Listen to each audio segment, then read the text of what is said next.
লিমানিল মুলকুল ইয়াউম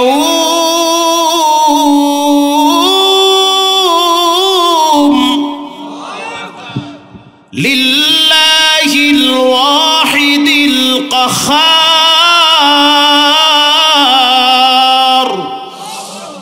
আজকের দিনের রাজত্ব একজনের হাতে, তিনি হলেন কে? এরপরে রব্বুল আলামিন বলবেন, এক একজন আমার সামনে দাঁড়ায় দাঁড়ায় হিসাব দাও। রাসূল বলেছেন, লা তাজুলু কদমা ইবনু আদম ইয়াউমাল কিয়ামা। কিয়ামতের ময়দানে প্রত্যেকটা মানুষকে 5টা প্রশ্ন করা হবে। যুবক ভাইয়েরা, আমার অনুরোধ করে বলি, 5টা প্রশ্নের জবাব দেওয়ার জন্য তৈরি হয়ে যান। আল্লাহর নবী বলেন, 5 প্রশ্নের জবাব না দেওয়া পর্যন্ত এক চুল পরিমাণ কেউ লড়তে পারবে না। মাহমুদুল হাসান, সাবধান, তোমার সমবয়সী অনেক বন্ধুকে রব্বুল আলামিন 3 কাপড়ের প্যাকেট বানায়া কবরে শোয়ায় রাখছে। অনেককে অসুস্থতা দিয়ে রব্বুল আলামিন মৃত্যুর বিছানায় শোয়ায় রাখছে। সতর্ক হয়ে যাও, দুনিয়ার মায়ের কিছুই না, আসল মায়ের তো কবরে যাওয়ার পরে শুরু হবে। আল্লাহর আদালতে হিসাব দেওয়ার জন্য তৈরি হয়ে যান। রাসূলুল্লাহ বলেন, প্রথম প্রশ্ন করা হবে, হাত্তা ইউসআলা আন খামসিন আন উমরিহি ফিমা আফনা। প্রথম প্রশ্ন করা হবে, লম্বা একটা হায়াত দিয়েছিলাম, কোথায় ব্যয় করেছো? হে যুবক, তোমার আল্লাহ যে হায়াত দান করছি, পাবজি আর ফ্রি ফায়ার খেলার জন্য আল্লাহ হায়াত দেয় নাই। মুরব্বী সাবধান, টানে তো তোমার মাইক সব নষ্ট হয়ে যাইতেছে। আমি বারবার কর্তৃপক্ষকে বলছি, সানোয়ার মাইক নেবেন, আগে বক্তার বয়ান ইউটিউব থেকে শুনবেন, তার কথার ধরন বুঝবেন, টন বুঝবেন, তারপর মাইক সেটিং করবেন। আপনাদের একদিন, আমার তো প্রতিদিন, আমার তো গলা বাসায় আওয়াজ করা লাগবে। আমি এখানে চিল্লায়া গলা ফাড়ায়া 3 জায়গায় গিয়া তো গাড়ি নষ্ট করা যাইবে না। কিয়ামতের ময়দানে প্রশ্ন করা হবে, হায়াত দিয়েছি, কোথায় ব্যয় করলা? এখন আপনি কইবেন, আল্লাহ আমি তো 4 দোকানে বইয়া বিড়ি খেয়েছি, টিভি দেখছি, আমারে মাফ করে দেন, আমাকে ক্ষমা করে দেন। এই ক্ষমা চলবে? বাটাম ফাটা। কিসের ক্ষমা? বিয়ে করতে পারলা, মাইয়া বলা জন্ম দিতে পারলা, শ্বশুর বাড়ি যাইতে পারলা, কত তুরুম গুরুম করছো, নামাজের বেলায় 4 দোকানে বইয়া বিড়ি খাইছো, বাটাম ফাটা। কথা কন না কা? কোনো ছাড় নাই। আমাকে ক্ষমা করে দেন, অকাম হইবে না, অফিটে খাওয়াই লাগবে। প্রিয় যুবক ভাইয়েরা আমার, যতই অপরাধ করেন, তওবার সুযোগ এখনো আছে। তোমার মতো অসংখ্য যুবকরা 5 ওয়াক্ত নামাজ পড়ে আছে না নাই?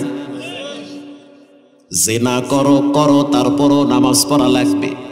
মিথ্যা বলো বলো, তারপরও নামাজ পড়তে হবে। শুধু তাই না, যত রকমের অপরাধ করো করো, তারপরও নামাজ পড়তে হবে। নামাজ পড়তে থাকো, এক সময় দেখবা নামাজের মাধ্যমে খারাপ কাজগুলা রব্বুল আলামিন দূরে সরায়া দিবে। থাকবে না ওগুলা, নামাজই ঠিক থাকবে।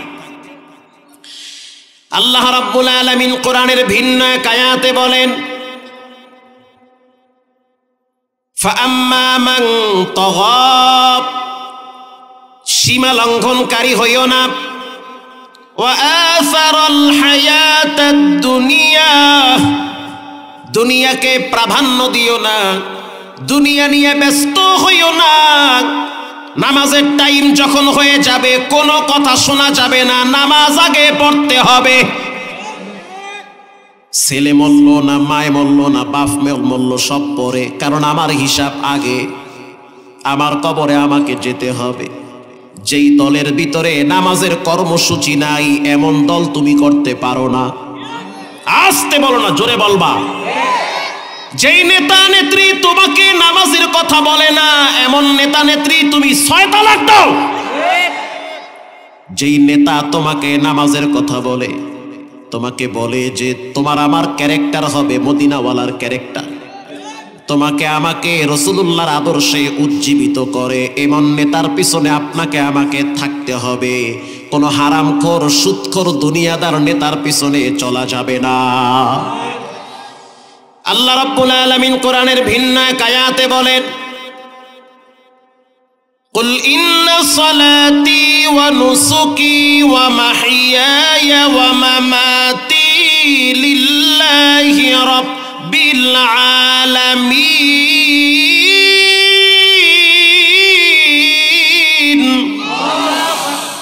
হে যুবক, এবার তুমি বলো, তোমার যেই হায়াত, যেই শ্বাস টানতেছো, এটা তো হঠাৎ বন্ধ হয়ে যাবে। হঠাৎ কণ্ঠনালী চেপে ধরবে আজরাইল, হঠাৎ স্তব্ধ হয়ে যাবে। এই যে শ্বাস টানি আর সারি, এটা কার দেওয়া? আল্লাহ বলেন, আমার দেওয়া রক্ত, আমার দেওয়া যৌবন, আমার দেওয়া হায়াত। অতএব তুমি বলো নবী, আপনি জানায়া দেন, আমার হায়াত, আমার বেঁচে থাকা, আমার মরে যাওয়া একজনের জন্য হবে। তিনি হলেন কে? তিনি হলেন আল্লাহ। মরতে যদি মনে চায় আল্লাহর জন্য মরো, বাঁচতে যদি মনে চায় আল্লাহর জন্য বাঁচো। তুমি আর একটা মেয়ের প্রেমে পাগল হইয়া গলায় দড়ি দিবা কেন? তুমি লেখাপড়া করো, যোগ্যতা অর্জন করো, মেয়েদের পিছনে ঘুরতে হবে না। মেয়ের বাবারা তোমার পিছনে ঘুরবে। আমি যদি এখনো কই বিয়ে করবো, মাইয়েরও বাপ, আমার জায়গায় তো আমি বুঝি অবস্থাটা আমার কোন জায়গায়। তো তুমি সুদূর বুদুর করো কেন? তুমি তোমার বাবার পকেটের টাকা ব্যয় করে মোটর সাইকেলের তেল ভরে আর একটা মেয়ের নিয়ে ফিল্ডিং কেন মারো? লেখাপড়া করো, দেখায় দাও জাতিকে আমি গর্বিত বাবার সন্তান। ডাক্তার মিজানুর রহমান আজহারি, উনি সুবহানাল্লাহ, কি একটা মাল, সুবহানাল্লাহ। আপনাদের এলাকার থেকে যুবকরা গাড়ি ভাড়া করে তার বয়ান শোনার জন্য পেকুয়ায় গিয়েছে। মারহাবা, ওরকম হও। তোমার পিছনে মানুষ ঘুরবে, তুমি কেন মেয়েদের পিছনে ঘুরবা? তোমার যোগ্যতার ক্যারেক্টার দেখে হাজারো মানুষ তোমার পিছনে ঘ্রাণ টানবে, তুমি কেন ঘুরবা? আল্লাহ রাব্বুল আলামিন বলেন, ওয়া মাহইয়ায়া ওয়া মামাতি লিল্লাহি রাব্বিল আলামিন।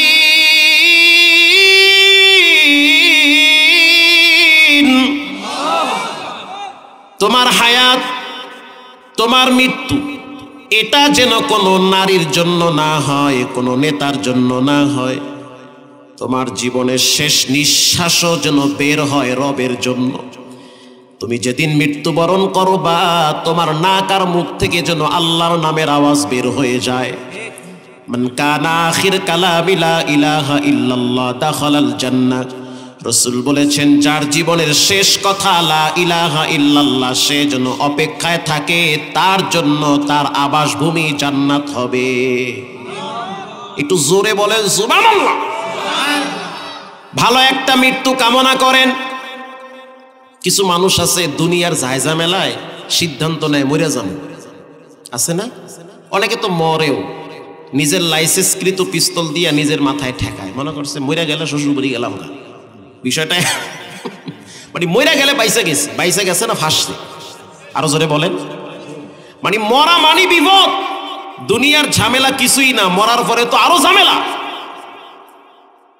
একজনে ওই গাছতলায় বয়ে বয়ে বিড়ি খায়, চিন্তা করে কি করব, কি করা যায়। ঘরে গেলে বউ পাত্তা দেয় না, মাইয়া পোলায় পাত্তা দেয় না, যামো কই, আমি যাইবে কই, কন্ত যাইবে কই? বিয়ে করার সময় তো জাত গোষ্ঠী দেখে নাই, মেয়ে নামাজ পড়ে কিনা, মেয়ের মায় নামাজ পড়ে কিনা, মেয়ের বাবা ইসলাম মানে কিনা, এটি তো আর দেখে নাই। দলা কদু দেখকে মারছে দৌড়।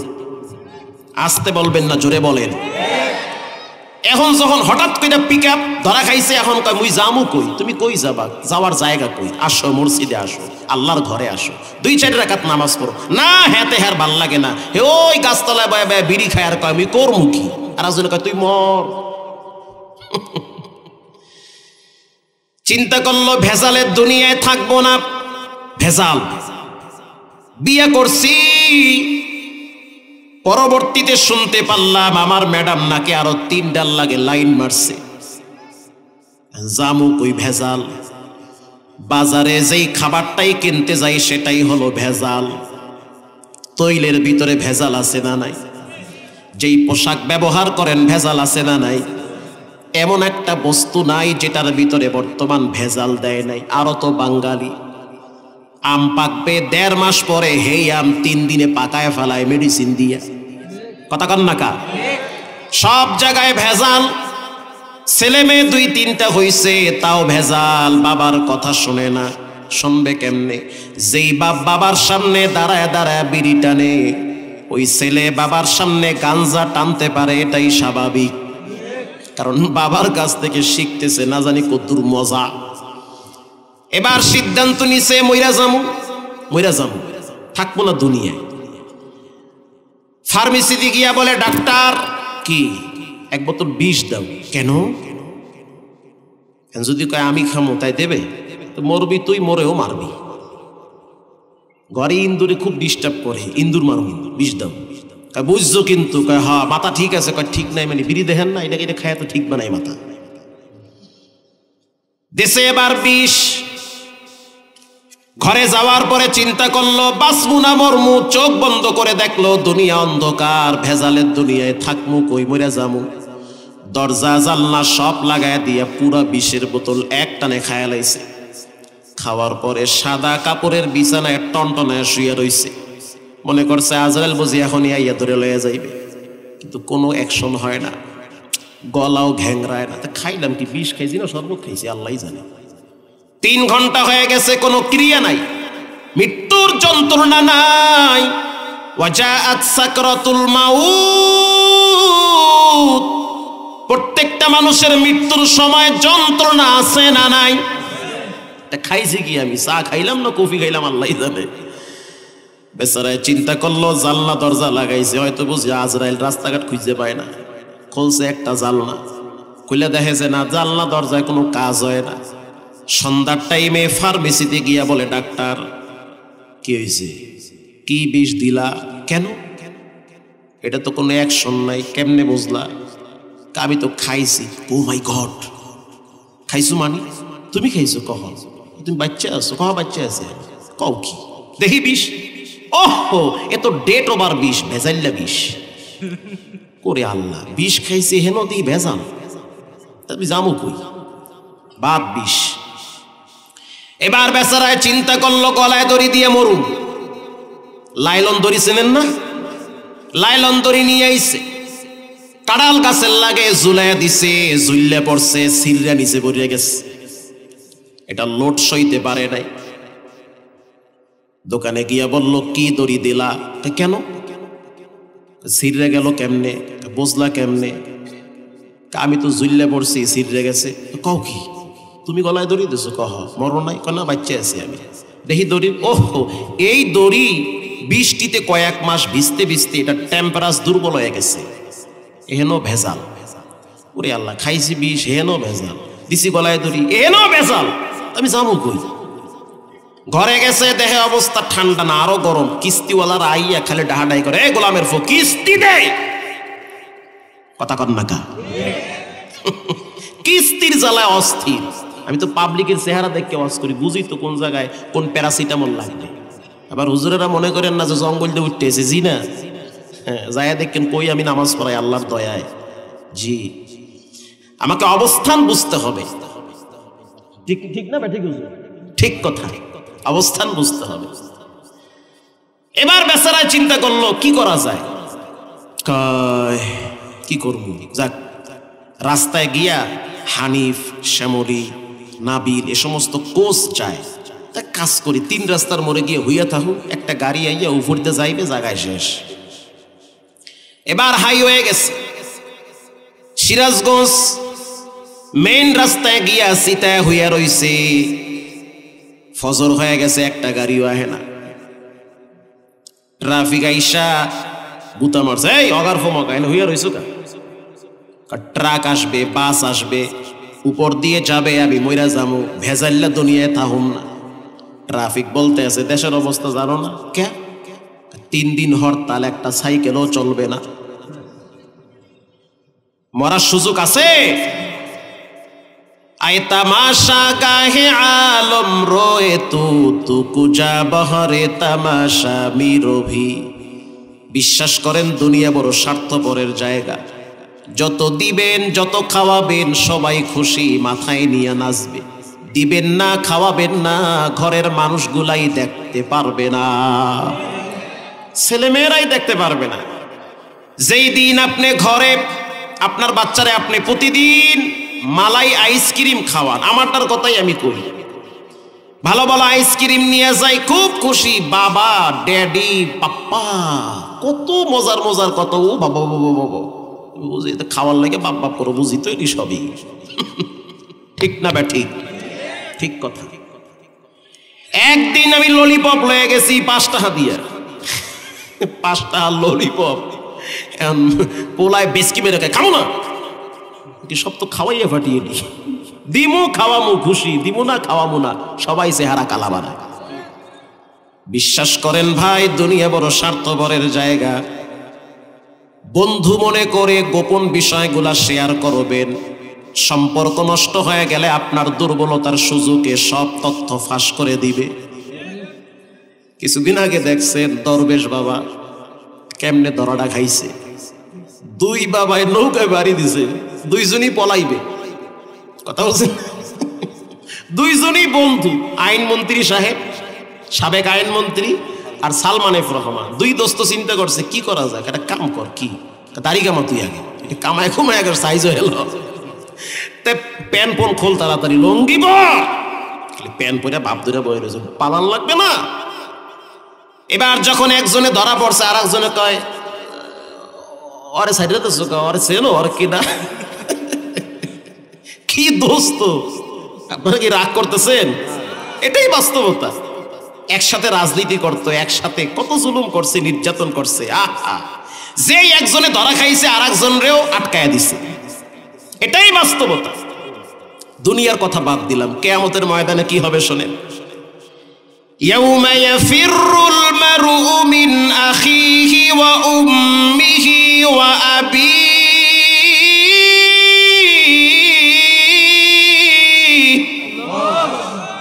কিয়ামতের ময়দানে ভাই ভাইয়ের থেকে আলাদা হয়ে যাবে, ভাই ভাইকে পরিচয় দিবে না কিন্তু চিনবে।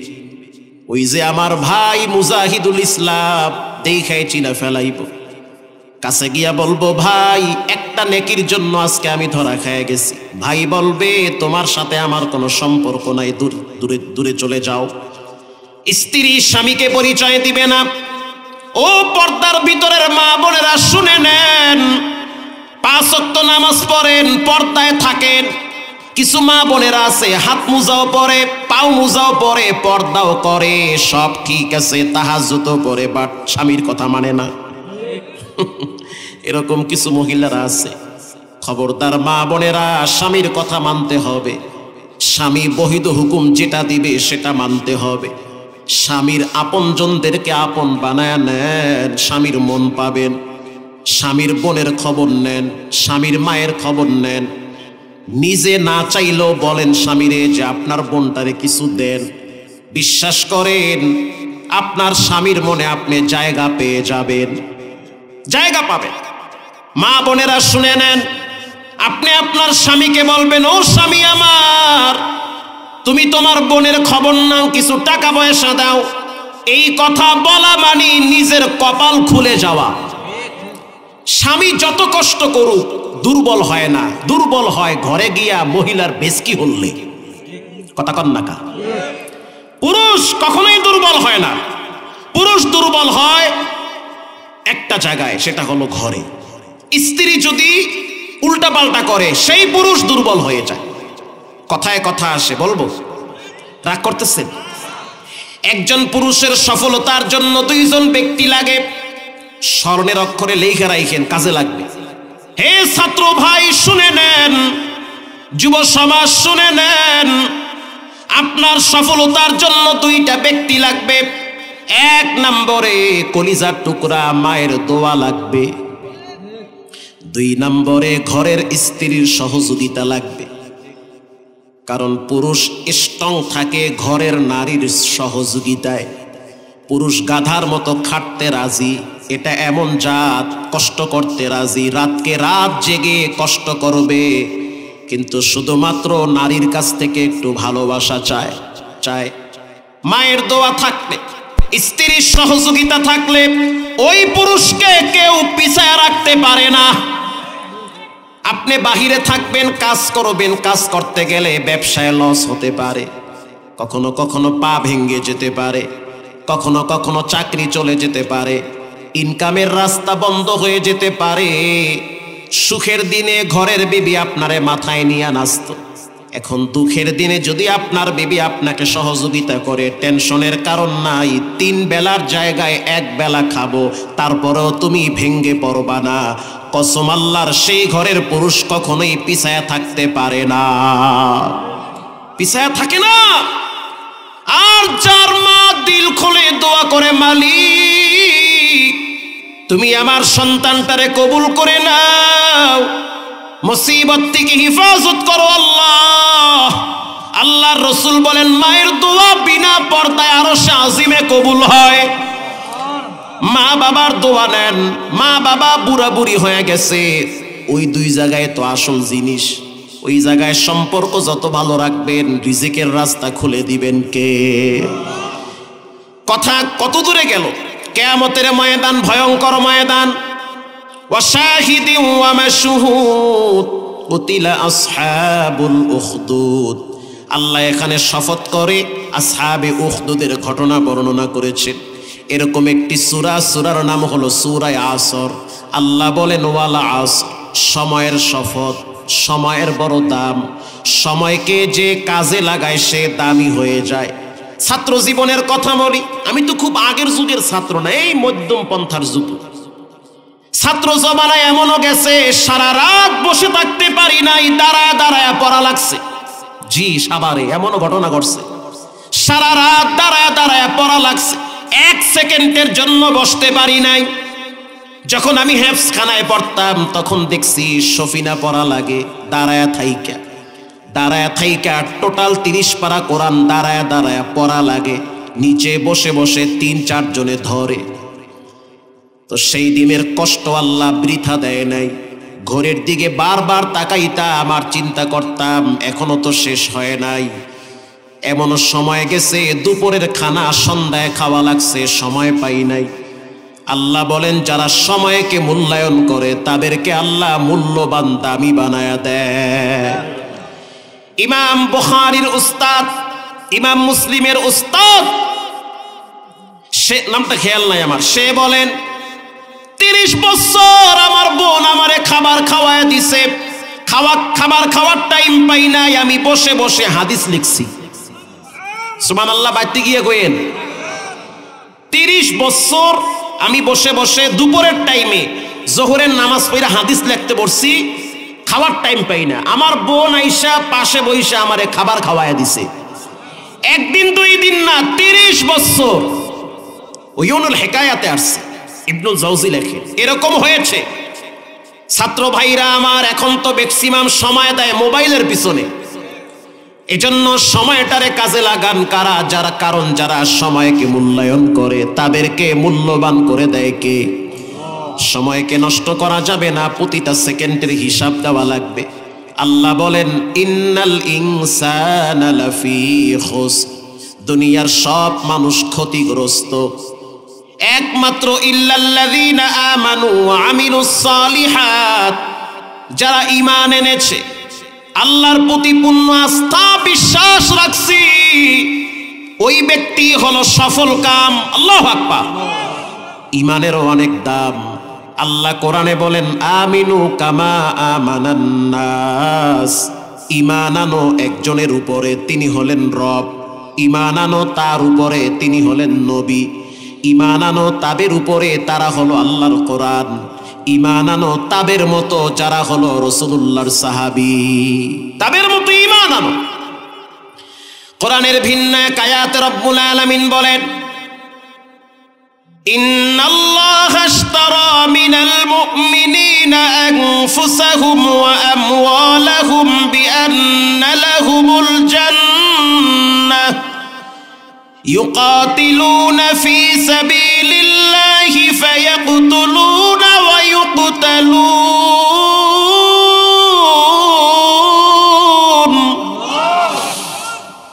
মুমিনদের কাছ থেকে আল্লাহ জান এবং মাল ক্রয় করেছে। আমার জান আপনার জান, আমার মাল আপনার মাল কিনে নিয়েছেন কে? কিসের বিনিময়? বলে জান্নাতের বিনিময়। এ কথা তাওরাতেও আছে, কোরআনেও আছে, জবুরেও আছে, ইনজিলেও আছে। জান এবং মালের কোয়ালিটি কেমন হবে? আত-তাইবুন, তারা হবে তওবাকারী। সুবহানাল্লাহ বলেন। আল আবিদুন, তারা হবে ইবাদতকারী। আল হামিদুন, তারা হবে আল্লাহর প্রশংসাকারী। আল্লাহু আকবার।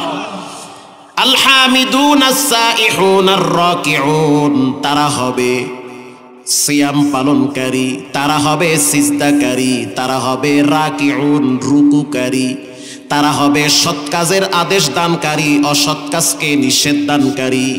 হুদুদিল্লাহ, তারা আল্লাহর হুদুদের বাইরে যায় না, আল্লাহর সীমারেখার ভিতরেই থাকে। আল্লাহ বলেন, নবী আপনি জানায়া দেন, মুবাশশিরুল মুমিনিন, তাদের জন্য সুসংবাদ দিয়েছেন কে? এবার একটা কোরআনের ঘটনা শুনেন। কষ্ট হয়? কোরআনের ঘটনা তাফসীরে রুহুল মানিতে আসছে। আজ থেকে প্রায় 2500 বছর আগের ঘটনা। তদানীন্তন সময় একজন জালেম বাদশা ছিল, যার নাম ইউসুফ জুন্নাওয়াস। তিনি যখন তার কান্ট্রির ভিতরে, দেশের ভিতরে অ্যানাউন্স করে দিল যে পুরা রাজত্ব আমার, আমি হলাম রাজত্বের মালিক, অতএব এই রাজ্যে যারা বসবাস করবে তারা যেন আমাকে রব বলে আমার পায়ে সিজদা করে। আরো জোরে বলেন আউযুবিল্লাহ। ও ঠিক আছে, এইবার তারা যেন আমার কদমে সিজদা করে অ্যানাউন্স করে দিয়েছে, হুলিয়া জারি করছে। কিছু মানুষ গ্রহণ করেছে, আবার কিছু যুবকরা বলে সাবধান, কল্লা দিয়া দিব, তারপরও জালেমের সামনে মাথা নত হবে না। আসহাবে উখদুদ, পরীক্ষা খননকারী, এ সমস্ত ব্যক্তিদেরকে জালেম আগুনে পুইরা মারছে, শহীদ করেছে। ওই সময় একজন নারী দুধের বাচ্চা নিয়ে দাঁড়ায় ছিল। ইউসুফ জুন্নাওয়াস বলে, হে নারী, অনেকেই তো আমাকে রব হিসেবে মেনে নিয়েছে, তুমি কেন দাঁড়ায় আছো? আমার পায়ে সিজদা করো। মহিলা বলতে আছে, জালেম শোনে নাও, এই কপাল তো তুমি বানাও না, এই কপাল বানাইছেন কে? অতএব আমার এই দামি কপালটা কোনো জালেমের সামনে নত করতে চাই না। যদিও আল্লাহ আমারে নারী বানাইছে, দুর্বল বানাইছে, তারপরও আমার ভিতরে ঈমানের নূর আছে। আমি কখনোই তোমার পায়ে সিজদা করতে পারি না। যতই চাপ দাও, তারপরও কিন্তু তোমার এই পাতানো ফাঁদে আমি পা রাখবো না। ইউসুফ জুন্নাওয়াস ধমক দিয়া বলে, ও নারী শুনে নাও, যদি তুমি আমাকে সিজদা না করো তাহলে মৃত্যুর জন্য তৈরি হয়ে যাও। বিশ্বাস করেন, বিগত টাইমে অনেক আলেমদেরকে জেলখানায় নির্যাতন করা হয়েছে, তাদের সামনে টাকার বস্তা রাখা হয়েছিল, টাকাকে পা দিয়া লাথি মেরেছে, ফাঁসির রশি গলায় নিয়েছে, তারপরেও তারা জালেমের সামনে মাথা নত করে নাই। তারা যদি একটা বার ঘোষণা দিত মেনে নিয়েছি, যেই দিন ঢুকছে তারপরের দিন বের হয়ে যেত। কিন্তু স্পষ্ট জানিয়ে দিয়েছে, ইনিল হুকমু ইল্লা লিল্লাহ, জমিনের মালিক আল্লাহ, আসমানের মালিক আল্লাহ, হুকুম চলবে আল্লাহর, আইন চলবে আল্লাহর। প্রিয় ভাইয়েরা আমার, এই নারী যখন স্পষ্ট জানিয়ে দিয়েছে, যতই চাপ দাও, যতই ভয় দেখাও, তোমার সামনে মাথা নত হবে না। এবার বাদশা ইউসুফ জুন্নাওয়াস বলে, সিজদা করা লাগবে না, শুধু একটু মাথাটা নত করে আমারে বুঝাও, সবাইরে দেখাও যে তোমার পায়ের দিকে আমি মাথা ঝুঁকাইছি। মেয়েটা বলতে আছে, ইন্নী আখাফুল্লাহ, আমি একজনের সবচেয়ে বেশি ভয় পাই, তিনি হলেন কে? চাপ দিয়া লাভ নাই, ভয় দেখায় লাভ নাই, তোমার পায়ে সিজদা হবে না। এটাকে বলে ঈমান। এটাকে কি বলে? এটাকে ঈমান বলে। তোমার ঈমান কেমন? আল্লাহ তোমারে নামাজে ডাকে আর তুমি নামাজেও যাও না। আল্লাহ তোমারে মসজিদে প্রতিদিন 5 বার ডাকে মেহমান হওয়ার জন্য, রবের দিকে আঙ্গুল দেখায় দাও। মসজিদের সামনে দিয়া কানে হেডফোন দিয়া ল্যাংটা নাচ গান দেখতে দেখতে বাড়িতে যাও, অথচ তোমার পাও মসজিদে যায় না। যেদিন পায়ের শক্তি দুর্বল হয়ে যাবে, হঠাৎ প্যারালাইজ হয়ে বিছানায় পড়বা, সেদিন বুঝবা রবের ধরা কত শক্ত, সেদিন বুঝবা। এবার বাদশা ইউসুফ জুন্নাওয়াজ বলে, ঠিক আছে, এই বাচ্চার বয়স কত বলো? মাত্র 2.5 বছর। তাহলে তোমারে আগে মারবো না, তোমার বাচ্চারে আগে মারবো। কারণ বাচ্চার প্রতি মায়ের ভালোবাসা কম না বেশি? অনেক বেশি। মা নিজে মরতে চায়, কিন্তু বাচ্চারে শরীরে একটা টাচ লাগতে দেয় না। মাতৃত্ব ভালোবাসা পশু পাখির ভিতরে আল্লাহ দিয়েছে। একটা বিড়ালকে যদি আঘাত করেন, বিড়াল কিছু বলবে না, কিন্তু বিড়ালের সামনে বাচ্চারে আঘাত করলে বিড়াল চুপচাপ বসে থাকে না। মুরগির গায়ে আঘাত করবেন, মুরগি কিছুই বলে না, কিন্তু মুরগির সামনে বাচ্চারে টোকা মারবেন, মুরগির পশম দ্বারায় আপনারে ঠোকর মারতে চাবে। ঠিক তেমনি ভাবে যার ভিতরে আকল বুদ্ধি জ্ঞান আছে, যেই মা পেটে বাচ্চা ধারণ করছি, ওই বাচ্চার প্রতি মায়ের ভালোবাসা এত বেশি, মা নিজে মরতে চায় কিন্তু বাচ্চার শরীরে টাচ লাগতে দেয় না। আমার চোখে দেখা ঈদের টাইমে 16 সালে বরিশালে যাইতেছি লঞ্চে, হঠাৎ চিল্লাচিল্লি শুরু হয়ে গেছে। নিচতলায় গেলাম, গিয়া শুনলাম একটা বাচ্চা নাকি পানিতে পড়ে গেছে। বাচ্চার মা একই বিছানায় শুয়ে আছে ড্যাগের ভিতরে। আল্লাহর সিদ্ধান্ত, বাচ্চার হায়াত থাকবে না, মারা যাবে। বলেন, সিদ্ধান্ত যদি রবের হয়, বান্দার কিছু করার আছে? রবের সিদ্ধান্ত, বাচ্চাও বাঁচবে না, মাও বাঁচবে না, তবে সিস্টেমে নেওয়া হবে।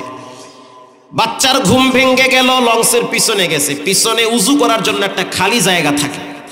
বাচ্চা এবার হাঁটতে হাঁটতে পিছনে গিয়া, ছোট মানুষ দেখতেছে পানি পড়ে, তো পানির প্রতি বাচ্চাদের ভালোবাসা কম না বেশি?